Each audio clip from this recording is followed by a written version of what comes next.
Ya, jumpa lagi kita pada sesi pelatihan produk dari Applied Precision. Kali ini saya akan memperkenalkan salah satu produk terbaru dari Applied, yaitu Portable Tera KWH 3 Fast Online tipe WS2330. Ya. Sebelumnya saya pernah bahas mengenai Portable Tera KWH Online tipe sebelumnya, generasi sebelumnya, yaitu WS2320. Tapi untuk yang kali ini saya akan menjelaskan tipe terbarunya, ya. Apa perbedaan yang sebelumnya dengan yang sekarang? Saya akan menjelaskan beberapa hal. Untuk tipe yang terbaru ini, WS2330 ini bentuknya lebih besar, ya, lebih besar layar LCD-nya, dan juga untuk function key-nya bisa dilihat, function key-nya yang F1, F2, F3 sampai F5 itu masih ada, ya, dan juga untuk kursor dan keypad alphanumeric juga masih dipertahankan, ya, hanya LCD-nya yang diperlebar, yang sebelumnya 3,5 in menjadi 5,7 in, ya. Ini mengenai yang terbaru. Perbedaan berikutnya adalah di port kabel koneksi, ya. Kalau sebelumnya hanya ada in A dan in B, untuk yang tipe terbaru ini sudah ditambahkan 4 port untuk tegangan.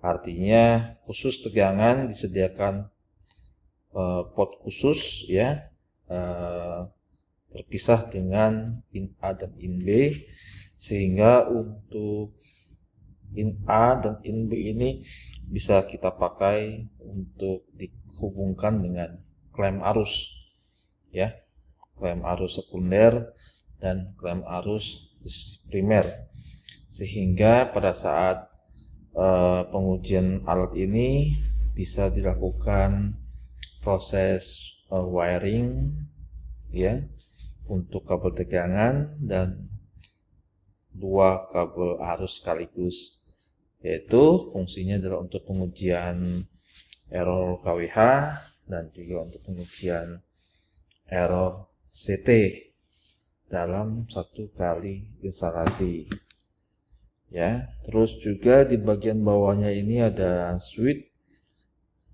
yang pertama ini adalah switch PFMC, panjangannya Power from Measurement Circuit. Ini difungsikan apabila alat uji KWH ini baterainya sudah habis, sehingga untuk menyalakan displaynya itu tinggal kita aktifkan, on-kan PFMC ini, sehingga power untuk menyalakan LCD-nya bisa diambil langsung dari measurement circuit yang di bagian atas ini, ya. Dan juga dilengkapi dengan aux ini untuk koneksi ke sensor optical yang menggunakan RJ12, sehingga memudahkan user untuk mengganti jika terjadi masalah dengan kabelnya, ya. Dan dilengkapi dengan terminal port USB untuk proses transfer data dari alat ke PC, dan juga dilengkapi dengan port DC untuk proses charging jika baterainya mengalami lobat, ya. Jadi itu salah satu perbedaan dari tipe yang terbaru dengan tipe sebelumnya. Dan juga di bagian belakang ini, kalau kita lihat bagian belakangnya ini ada plat magnet, jadi nanti teman-teman bisa melakukan memposisikan alatnya itu di pintu panel jika memungkinkan. Jadi ada beberapa kondisi di lapangan itu seperti di kubikel. Nah, kita bisa menempel alat ini di pintu panel sehingga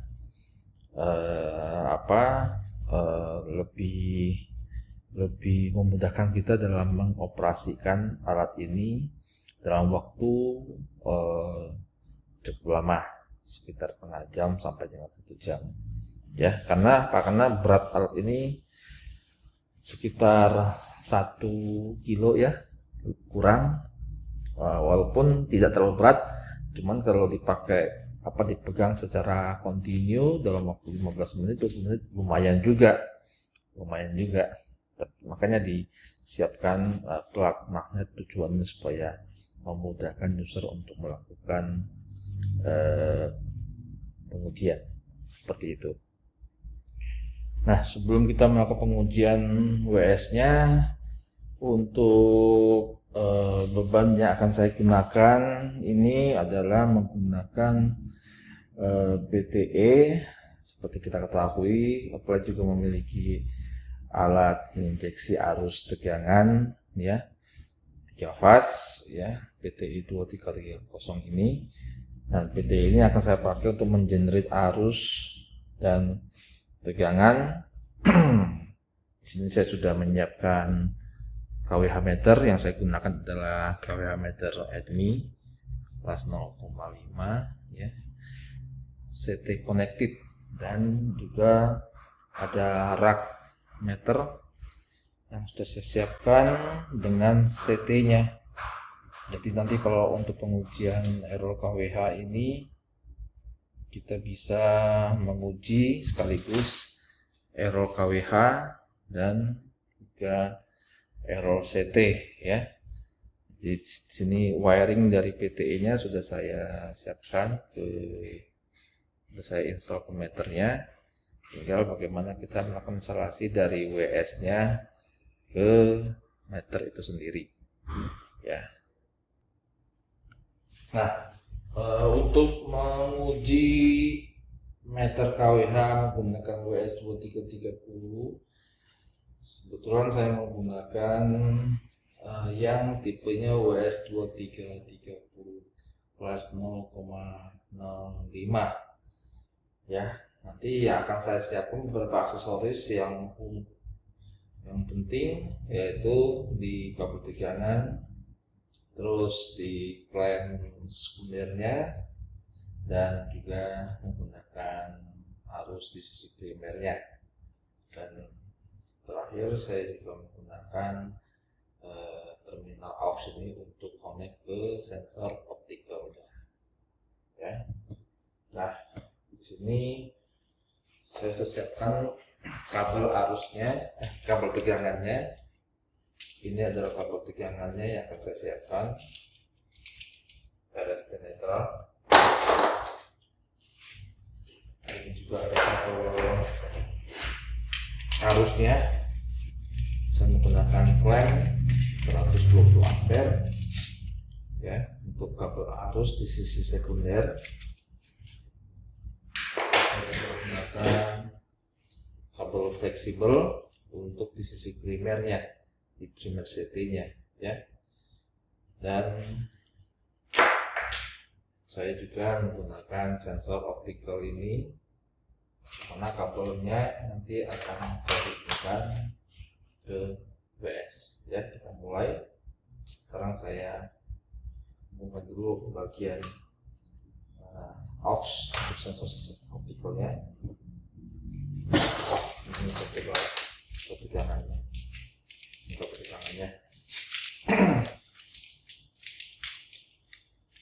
Ya, untuk kabel tegangannya ini nanti ada labelnya untuk menandakan mana itu fase R, S, T, dan netral. Ya, saya coba lihat. Di sini ada U1, U2, U3, dan netral. Saya hubungkan R di U1, S di U2, dan yang T di U3, terakhir N netralnya. Ya, saya letakkan untuk kabel pegangannya. Nah, saya letakkan ini adalah fase R, jangan saya hubungkan ke bagian tegangan fase R, fase S, saya hubungkan ke S.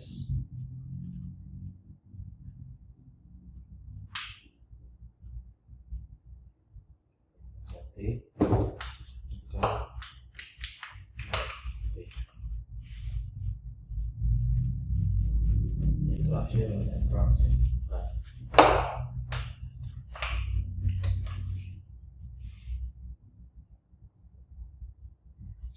Tegangan sudah masuk. Terus berikutnya adalah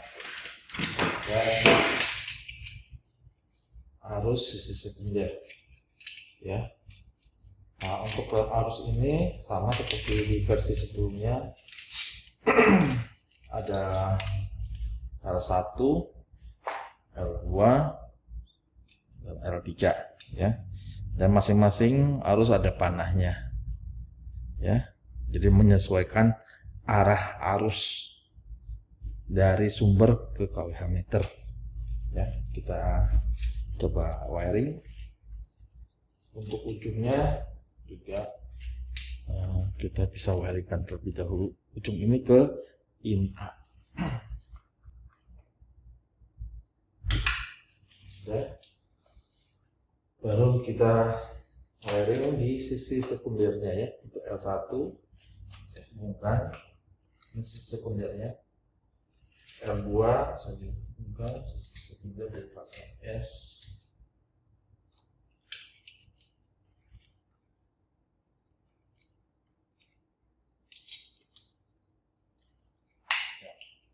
Dan yang terakhir L3 saya hubungkan. Oke. Yang untuk klem sekunder sudah saya hubungkan. Terakhir saya hubungkan yang untuk fleksibelnya ya. Untuk fleksibel yang kami siapkan ini adalah yang kelas 0,2.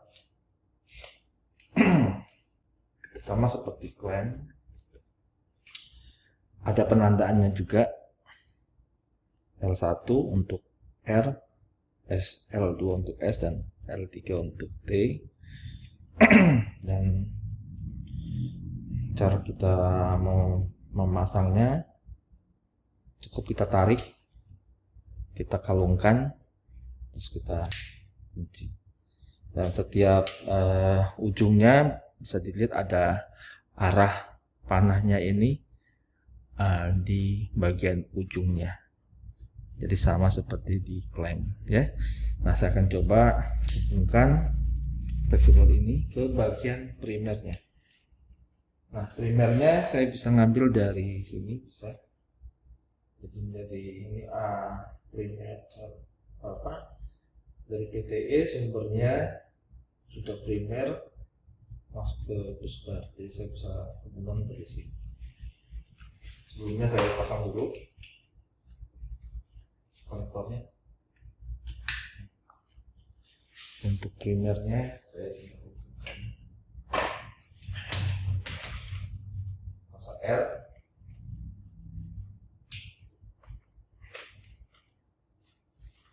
panahnya pastikan panahnya jangan sampai berbalik. Fase S,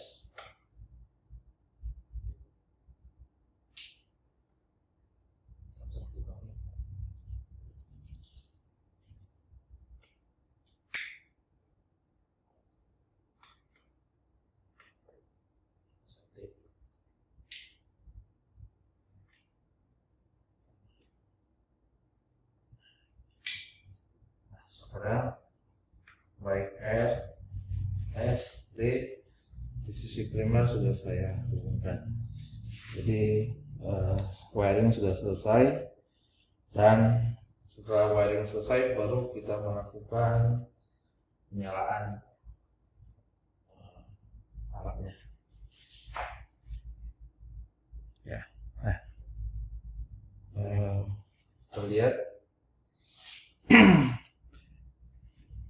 karena PTE-nya belum kita generate, sehingga yang terbaca di alatnya ini masih 0 ya, semuanya masih 0, baik tegangan, arus, watt, var, VA masih 0 semua.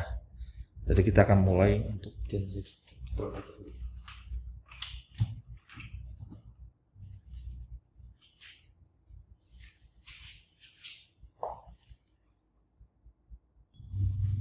Oke, nah sekarang kita sudah mengenerate PTE dengan tegangan 220 volt dan arus 3 ampere ya. Yang kita generate sebenarnya itu arusnya 45 ampere ya. 45 ampere karena kita menggunakan CT 75/5 atau rasio 15, artinya keluaran dari CT itu adalah 3 ampere. Kita bisa melihat di sini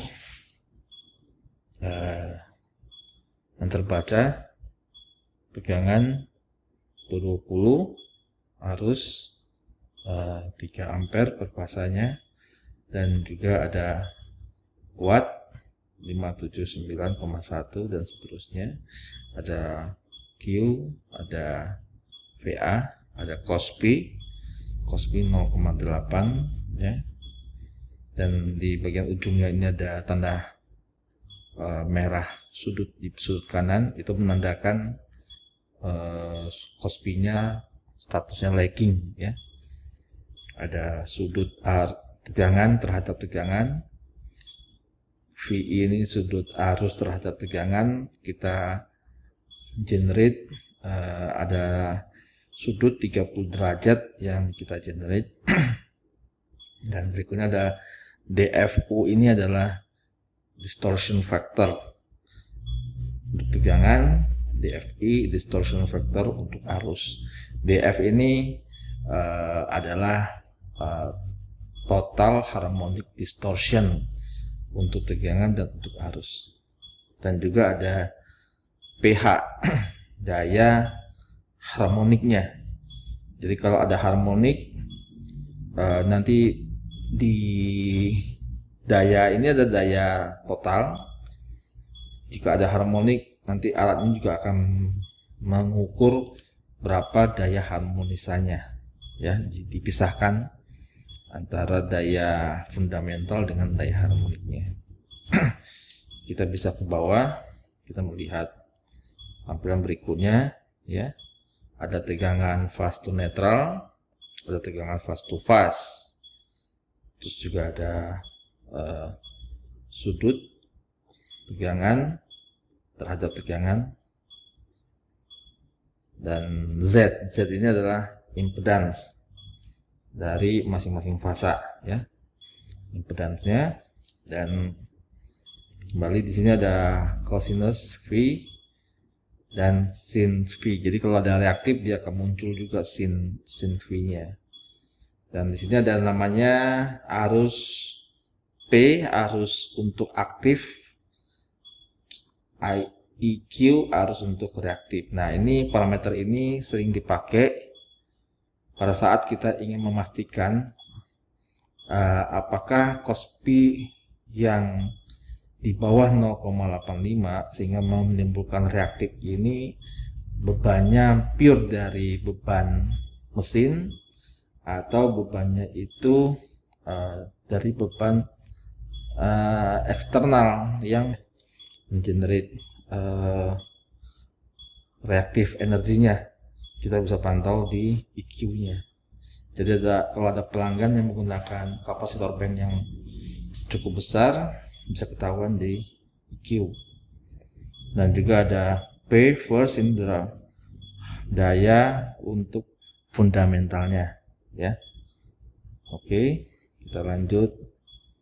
Nah, ini adalah di sisi primernya. Jadi pada saat waktu kita mengenerate atau meregistrasi ya kWh dengan rasio CT yang kita inputkan, nanti akan tampil juga nilai primernya dikalikan rasio sehingga muncul nilai primer, dan nilai ini bukan nilai aktual tapi nilai hasil perhitungan dengan rasio CT/PT yang sudah kita inputkan di database-nya ya. Nah, di sini kita juga bisa melihat total, aktif, reaktif, apparent, cost P total, sin V total, dan juga ada vektor diagramnya ya, kita bisa lihat vektor diagramnya, dan juga ada spektrum harmonisanya sampai ke harmonisa ke 63 ya. Terus juga ada sinusoidal untuk arus I1, I2, I3, sinusoidal untuk tegangan U1, U2, U3, sinusoidal untuk arus dan tegangan per fasanya, untuk fasa R, fasa S, dan fasa T. Jadi ini lengkap, kita bisa menggunakan data ini untuk analisa ya.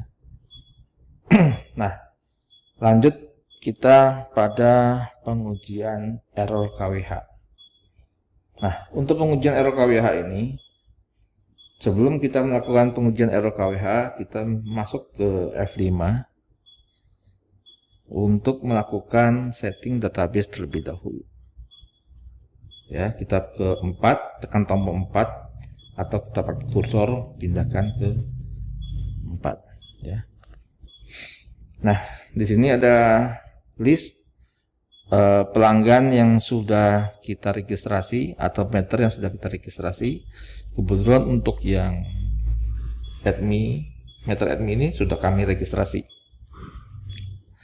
21 20 36 336, ini nomor seri dari meter adminnya. Bagaimana caranya kita menginputkan ini? Bisa kita melakukan penambahan add F3, atau setelah kita simpan kita ingin melihat, kita masuk ke F2. Nah, seperti kita lihat di sini, untuk database meter admin ini sudah kita registrasi mulai dari nomor seri, tipe, connection, input type, LED, energi, aktif, konstanta jangan lupa kita masukkan konstanta meternya 1000 push per kWh, dan konstanta ini mewakili sekunder atau primer. Umumnya kalau konstanta ini yang di nameplate itu mewakili sekundernya, jadi kita pilih sekunder, produsernya admin, kelasnya 0,5, tahun pembuatan meternya di tahun 2012. Lanjut ke halaman keduanya, F5. Nah, ini yang saya tadi maksudkan adalah jika meternya CT connected, tentu ada CT dong. Nah, rasio CT-nya kita bisa inputkan di sini. Jadi yang dia inputkan bukan arus primer dan sekunder, tapi rasio dari primer dibagi sekunder. 75/5 berarti sama dengan 15. CT S-norm ini adalah burden CT ya. Burden CT bisa kita baca di nameplate itu 2,5 VA. Nah, untuk meter yang TR pengukuran tidak langsung hanya pakai CT, VT rasio dan S-norm ini bisa kita isi satu saja, kecuali kalau dia untuk TM. VT rasio dan S-norm bisa kita isi sesuai dengan nameplate di voltage transformernya. Nah, berikutnya adalah untuk pemasukan arus minimum, arus nominal, arus maksimum. Ini ngikutin kondisi di lapangan ya. Defaultnya biasanya untuk arus minimumnya, sekunderinya saya isi 0,1 ampere ya, karena jarang di pelanggan itu bebannya kecil ya. Jadi 0,1 itu udah paling minimum. Untuk inomnya sesuai dengan di nameplate yaitu 5 ampere. Imaxnya adalah 10 sesuai dengan di nameplate, dan unom fenomenalnya di 220. Jadi cukup kita isi bagian sekundernya, nanti otomatis bagian primernya akan ngikutin sesuai dengan rasio yang kita inputkan di atas. Ya, tidak perlu kita isi lagi untuk isi primernya. Dan meter ini adalah meter 3 fase 4 kawat, bukan 3 fase 3 kawat, sehingga kita off kan, ya. Jadi ini tidak kita fungsikan. Lanjut ke halaman berikutnya. Nah, halaman berikutnya adalah untuk entry frekuensi sama metode pengukuran dari KWH-nya 4 kuadran. Ini otomatis terisi untuk protokol arus sama tegangan, dan jangan lupa customernya kita bisa isi PLN mana atau pelanggannya PT apa, area UP3 mana, lokasinya di mana, ya, alamat bisa kita isi di halaman ketiga aja. Lanjut yang terakhir, halaman terakhir adalah note. Jadi jika ada indikasi kejanggalan di lapangan, apakah panelnya terbuka atau segelnya lepas, bisa diisi di note seperti itu. Setelah itu baru kita tekan F4 untuk menyimpan. Setelah itu pastikan kursornya sudah mengarah ke meternya, ada tanda kuningnya, kita F1 seperti itu. Nah, lanjut setelah kita tekan F1, kita escape. Nah, kita baru masuk kepada bagian pengujian F2. Nah, untuk pengujian F2, pastikan nomor seri dari meternya sudah tertampil di layar, ya, dengan tegangan arus, dan ini sudah otomatis terinput di sini karena database sudah kita siapkan, ya, sudah kita create. Dan juga pastikan juga di bagian sensor optikalnya, pastikan sensor optikalnya itu ada kedipannya, mengikuti kedipan di LED KWH meter. Ya, jika semuanya sudah muncul kedipannya, baru kita tekan F1. F1, nah dia mulai menghitung impuls, 3 impuls, sampel 3 sampel. Impuls artinya setiap 3 kedipan muncul error sampai dengan 3 sampel baru dia berhenti. Ini contoh pengujian KWH, error KWH menggunakan puls. Impulsnya 3, setiap 3 kedipan dia muncul errornya, sampelnya 3 sampai 3 sampel baru dia berhenti. Dan error terakhir yang tampil di sini adalah error rata-rata dari 3 sampel yang sudah dibawa. Ya, seperti itu. Ada juga yang menanyakan bagaimana caranya kita menaikkan impulsnya atau menaikkan sampelnya. Tadi kan impulsnya 3, sampelnya juga 3. Kalau dirasa impulsnya kurang banyak karena bebannya cukup besar, kedipannya cukup cepat, bisa kita rubah. Caranya kita keluar dulu, kita masuk ke F5. Di F5 nya ada test setting. Nah, di sini ada bagian impuls. Nah, di sini kita rubah number of impulse, kita isi katakanlah 5. Oke. Ke bawah number of sample kita isi juga 5. Nah, ya. Impuls sama sampel kita ubah. Setelah kita ubah, jangan lupa kita simpan F4. Kita F4 simpan, ada tanda cek di sini. Kita keluar lagi di situ. escape. Nah, kita coba masuk lagi di F2. Nah, di sini udah berubah, nanti kita coba F1 play. Nah, dia berubah, impulsnya 5, setiap 5 push baru muncul errornya. 4, 5 muncul errornya sampai 5 sampel baru dia berhenti, seperti itu ya. Memang semakin banyak impuls yang kita entry, semakin bagus ya errornya. Cuman jangan sampai kita kelamaan juga, jadi kita juga melihat beban dari si alat. Kalau beban yang kita ukur itu bebannya besar, kedipannya itu cukup cepat, impuls kita naikkan, itu oke.